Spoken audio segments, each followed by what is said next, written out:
Então bora assistir aqui, pessoal, o que, que os devs estão falando sobre essa Season 2, um vídeo aqui da GameSpot, beleza? I'm Chris Wilson, production director over the live service for Diablo 4. And I'm Rod Ferguson, general manager of all things Diablo. So Vamos season ver 2 o is que, going to eles be estão launching falando on aqui. October 17th, and it's called the Season of Blood. Coloquei no 1.5, 1.25, tá? We're really excited because this is going to be a new vampire threat is essentially invading Sanctuary. And so there's going to be a new quest line, so the player will Novas be partnering quests. with a new character named Eris, who's being voiced by Gemma Chan. So we're super excited to have her join our really, great ensemble of voice talent. And she thinks she's going to be a great fit for the game. And on top of that, the character is going to gain access to new vampiric powers that you'll be able to use Vampire across Powers all of the para different você classes, usar para to outras take out classes. the new vampire threat. Então vai ser o mesmo esquema, tá, pessoal? Vai ter um carinha ali acompanhando, NPC acompanhando as novas missões que nem teve na Season 1. E parece que vai ter Vampire Powers. O que é direito não dá pra saber ainda, tá? That's invaded Sanctuary. So we'll have new Que legendary tá invadindo o items and santuário, né? weapons, Então vai new ter uma units. invasão aí And it's really gonna vampira. provide a whole new way to kind of Novos e progress únicos. with your character and a new power fantasy. And then that's sort of the theme and story side of it. And then obviously with each season, as part of a live service, we want to do quality of life and make changes to the game sort of in the end game as well. And so one example of that is in Season 2, we're introducing 5 new additional bosses. Because we look at Cinco what bosses is novos, the pessoal. progress you make from level, say, 50 to 100. And we want to have more milestones along the way where you can be like, oh, I can test my build against these certain types of bosses. And we also know there's a huge desire for our uniques and the uber uniques because they have a very low drop rate and sometimes they really solidify your build. And so now with these 5 new bosses, you can actually target uniques and you can go and have a much higher drop rate on an uber unique than you would in the open world. Those 5 bosses. Tá, então o que ele tá falando é que esses boss que vão vir tem uma chance maior de dropar itens únicos, tá? Aqueles Uber Uniques são os mais fortes, dropa a partir depois do level de monstro 85. Então ele tá falando que esses monstros vão ter mais chance de dropar do que o Open World, tá? O mundo aberto. Obviously, it's interesting because the way people approach this kind of stuff now is they're very invested. So like at the same time as being excited, there's a level of cynicism towards everything that is coming out. So I saw the 5 bosses, excitement, and then immediately people were like, are they just going to be reskins of a boss that we know 5 times? So can you talk about like what those 5 bosses will actually entail? Perguntando It's a como vão mixture ser of os sort of, boss aí. New and sort of one of the things we heard a lot from players was like, I don't think we've ever even talked much about it, where the bosses are coming from, but there's a notion of like, I play these campaign bosses and I didn't necessarily get to fight them ever again unless I'm playing the campaign. O que ele tá falando aqui é bem bacana, tipo, o feedback da galera é tipo, eu matei o boss na campanha e depois eu nunca tenho que matar o boss de novo, que é bem diferente do Diablo 3, você tinha que matar os boss da campanha de novo, né? Então parece que o que eles vão trazer aqui, talvez seja alguns boss da campanha dentro de DG, ou dentro de um spot específico, que nem foi o Echo de Varshan na Season 1, né? Isso é bacana demais.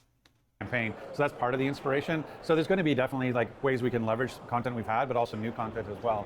And so but the fact that we're doing it in the seasonal and the eternal is going to be really exciting. And again, that idea of like, we've heard a lot of feedback around the Uber unique. So, and what's really interesting is that actually it's a boss ladder. So it's not like in Diablo 2 where you just go farm a boss over and over and over and over again. There's actually sort of prerequisites to be able to summon a boss that you'll have to go through the bosses to get there. And so É a it's mesma actually coisa has da its own Season gameplay 1. involved in even having a Tem boss umas coisas pra você fazer pra poder summonar o boss, entendeu? appear. What happens when something goes out into the world? When do you start to pick up on the general sentiment from the audience? What is it data points? Is it social media? How do you know what the sentiment is? So with live service development, I mean, we're always paying attention to the community. So we're looking at all sources of feedback. We solicit surveys to some of our players, so we use that as one kind of funnel for information. We look at telemetry and data that's like coming back from like, the back end, so we kind of see like where there are pain points or friction from just looking at data. But then also Coloquei a paying legenda aí attention pra to, vocês, pessoal. forums, when we do a blog post or release patch notes, we're trying to look at like, what is the response, what are things that are coming back from the community, and we use that to kind of help inform some of the, decision points for the future. And so what's great with the live service is like between seasons, patches, hot fixes, there's numerous kind of vehicles for us to kind of like inject change and evolve the game for the future. And it's always in pursuit of making the best possible experience for the players. It's one of the big challenges is really around the idea of the vocal minority. Like sometimes a very small group can be very loud, and that's why we use things like surveys. Like, because you're always managing sort of the qualitative information you get, where people's just opinions, and then the quantitative information you have, which is the actual data that shows what's actually happening. And it's in a game where it's sort of built on a power fantasy. Like everybody loves candy, right? And so but you can't have candy all the time. And so that's one of the hard parts about managing is that sometimes there's a little bit of medicine and you need some sugar to go with it, right? And so É o que ele tá falando aqui, que eles estão vendo todos os feedbacks, estão tomando cuidado com, tipo, um número pequeno de pessoas, que são os youtubers influencers aí, mais influentes, né? Estão influenciando a opinião de outros, então eles estão tomando cuidado com isso. E eu acho que isso acontece, tá? Tem muito YouTube surfando aí no hype de Diablo 4 is bad. é um jogo ruim, né? Eles surfam nesse hype porque dá clique da visualização. So as we're looking at our feedback and we're looking at what we need to do to balance the world, because we want every build to be playable and we want every build to be viable. And so sometimes you have to sort of manage that across all the different classes and all the different builds. And sometimes you need a little medicine. And I think one of the things as we look at season 1, we want to really show that we're being responsive and reactive and being agile, but we sort of got 2/3 of the way there and we had a lot of the medicine, but we didn't have the sugar yet. And so, but to be able to act quickly, we sort of said, well, that's good. We've got the fix, but when we didn't bring the... Quando eles fazem essa divisão de sugar, candy e medicine, é tipo, medicine é o que vai fazer, o que vai deixar o jogo melhor no sentido de bug fixes, essas coisas, né? Ó, incremento de novo conteúdo. E o candy, que eles chamam, eu entendo como tipo, putz, mais itens únicos ou uma classe melhor, buff num determinada classe, tá? Here's the other fun part that makes that balance work. And so I think that's part of the criticism of season 1 is that we did the medicine, didn't quite yet do the sugar, and then we've been doing the sugar as we go now. And there's something our game director talked about in one of the live streams is that moving forward, anytime we have to do any sort of significant balance, we'll always have that other side of it, like, because it's really about, we're making the game for player joy. We're making the game the best game we can for players. And so, but sometimes they have to have a salad. They can't have ice cream for dinner every night, and so you just have to kind of balance your messaging, manage expectations, Equilibrar as and I think we're expectativas. doing that now as we go into season 2.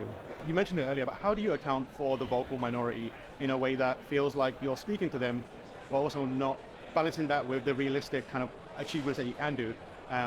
Because obviously, like, Diablo 4 comes out, everyone's super positive, and everyone is like really up on it, and the vast majority of people are enjoying it. But then the conversation quickly turns into like, this is missing, that is missing. But that conversation is very much defined and pushed by a group of people that are at level 100 or 80, and they're the only people that are like really vocal. Right. So it can seem like when people are looking at it, oh, this is a really pervasive issue, and it's actually just a small group of people. How do you like approach that, and is there anything that you do to try and tell your own team, like, hey, I know it looks like this, but we have to think about everyone, and how do you message that out as well? O que ele tá falando é que um grupo pequeno de pessoas que tá falando mal do jogo, assim, cara, não sei se eu concordo, porque ele não pode falar isso sem ter dados em cima disso, é a opinião dele, né? Mas a minha opinião é que não é um grupo pequeno. Hoje, por conta desses grandes influencers que estão falando mal do jogo, né? Estão dando a opinião deles, na verdade, é o que eles acham, tudo bem. Muita coisa faz muito sentido do que eles falam. Tá influenciando todo mundo, então acho que a maioria da galera hoje tem essa opinião sobre o Diablo, tá? Eu não acho que é a minoria, não. Yeah, I mean, like I said, I think the quantitative data really helps there, so you can actually see what's Eu happening gosto in the muito do game, jogo, tá, and you go like, pessoal? oh, Eu gosto muito. this might be an issue for people who are level 100, and this is the percentage of people who've actually gotten there so far, and we can sort of look at how big of an issue that actually is. But I mean, I don't want to say vocal minority to be dismissive, because sometimes that vocal minority are also your influencers and the people who are, the tastemakers who will be like, hey, this is how we feel about it, and you want to take that in as well. And that's why it's always is a balance between knowing what are we hearing and what are we seeing in the game and what are we feeling when we play. And I think that notion of like, hey, one of the things we were excited about with D4 is that as a mainline game, no other Diablo game actually had any end game at all. Like when the campaign rolled credits, you were done. And so we were really happy with D4 to have Helltide and Nightmare Dungeons and the Tree of Whispers and PvP. And so o que ele tá falando aqui é que o Diablo nunca foi um jogo de endgame, e eu concordo, tá? É uma opinião que eu já tinha. E assim, o Diablo 4, ele não é um jogo de... O Diablo nunca foi um jogo de endgame muito forte, né? Diablo 3 a mesma coisa. No começo ainda nem tinha a fenda, que a gente chama, que são as Nightmare Dungeons de uma forma diferente. Era você entrar no mapa do ato 3, ato 2 e fazer aquele mapa para você upar e pegar item, tá? Então o Diablo ele é assim, a galera vem falando muito, batendo muito no endgame do Diablo 4, mas não entende que o Diablo nunca foi um jogo muito forte de endgame. Eles vieram com uma expectativa diferente para um outro tipo de jogo. Então, o Diablo é grind, mano. É jogo de grind e é isso. Não tem tanto endgame. E no Diablo 4 eles já estão vindo com endgame, que é o que eles chamam de Nightmare Dungeons, aquela árvore da Whispers, né? Tem o PVP, tem outras coisas também, né? Então, we felt like this was a great starting place. eles estão construindo. And so when we talked, even if you go back to our interviews pre-launch, we would talk about this is the beginning and not the ending of Diablo. This is a foundation we're building upon. And you're É o seeing começo, that, não o in season final, 2, né? with these 5 additional bosses, in season 3 we're going to be bringing in leaderboards. Like this is an evolution of a game over time. And so the notion that you can kind of grind your way to 100 and go like, what the heck? Where's everything I was expecting? Like all that stuff is being layered in over time as we go, and we're continuing to make the game better and better. So it really is just sort of like definitely take in what you hear, but also, trust but verify, go and see what the data is telling you as well.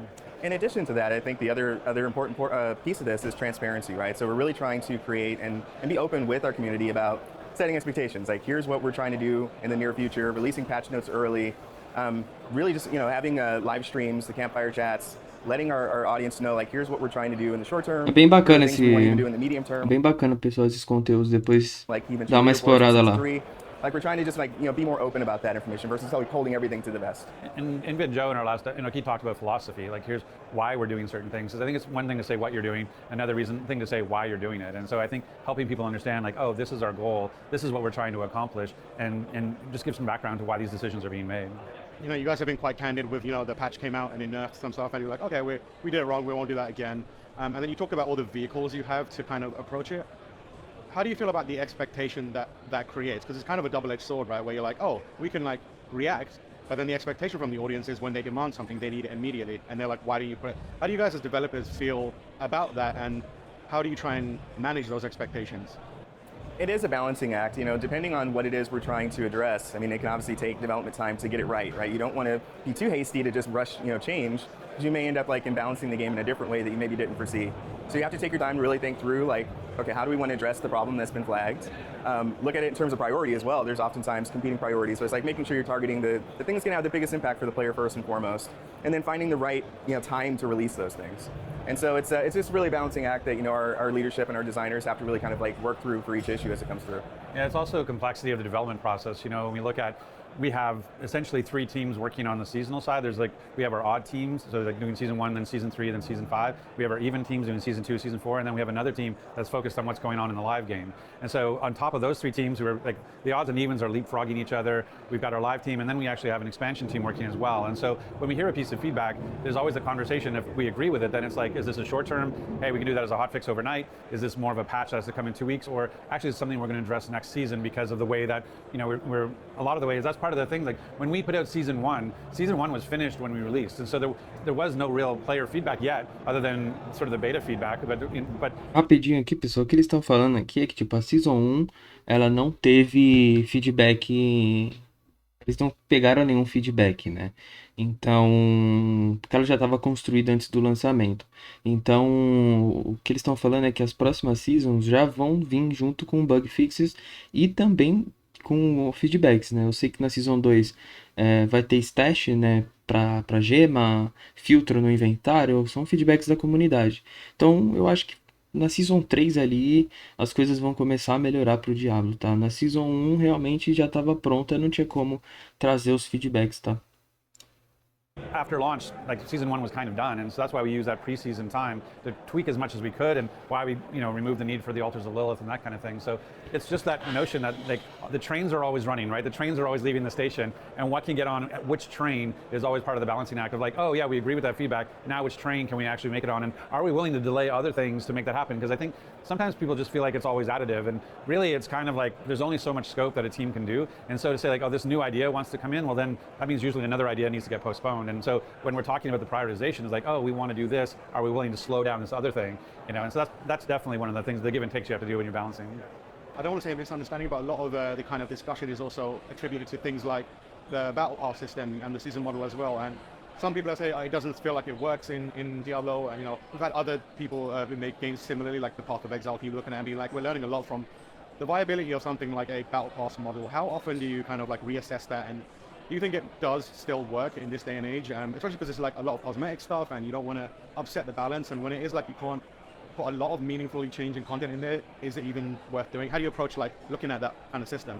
I think that's what we're learning now. Like, that's one of the things is like we're having lots of conversation about the first time we've done something, and so in times we'll come together and we'll go like, hey everybody, this is one data point, and we're looking. É a primeira vez que tem passe de batalha, não tinha isso no Diablo 3, então eles estão aprendendo agora, é justo. Season 1 and like, what's the battle pass doing? What's the shop doing? What is the seasonal reset doing? How do we feel about it? And it's like, at the end of the day, it's one data point. And so I'm really excited for season 2 on October 17th, because that's now we'll have 2 data points to go like, okay, how many people are playing, how many people are engaging with Battle Pass and Shop, how's it all working? And so I think this is all learning for us. Like, I know people tend to think like, oh, you had 10 years with Diablo 3, you must know everything. And the answer is very different games, very different team. And so and obviously the industry's changed in the last 10 years. So for us, it's really, this is a lot of learning for us. So we're going to, make some mistakes as we're trying to make the game better and better. Yeah. You think there's kind of like a different expectation on a team like the Diablo team, or even a developer like Blizzard? Yeah, because obviously you're seen as one of the biggest developers in the world, but the thing that you're introducing is still quite new to you. But there's the expectation, well, this is Blizzard. They shouldn't be allowed to stumble or able to stumble. They should know this stuff. Like,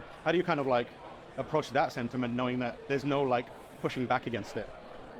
I mean, I think it's just like we're all kind of just working our way through it. It's like sure, we have a lot of benefits of being part of Blizzard, and we had a lot of learnings, and we were able to talk to each other and understand what's going on in WoW and what's going on in Overwatch, and we can talk to each other. But at the end of the day, this team is like doing a live service like this is new for this team. And even we have some D3 veterans and things, but a lot of our team, like, there's a good part of our team where Diablo 4, we were at the launch party where I was like, how many people, this is your first game ever? And like a bunch of hands go up, and you're like, this is the very first game they've ever shipped is Diablo 4. And so there's definitely like the combination of experience and the ability to access Blizzard, but like we're still going to learn as we go. And so yeah, I mean, I think I get the, hey, you're Blizzard, you should never make a mistake, but at the same time, like, again, the industry is always changing, the games are always changing, the players are always changing, so it's just going to be learning as we go. And that's why what I love about a live service is we can evolve over time. It's not a fixed state, and so that with each season, and we're going to support the game for years to come, is that we can evolve and learn as we go.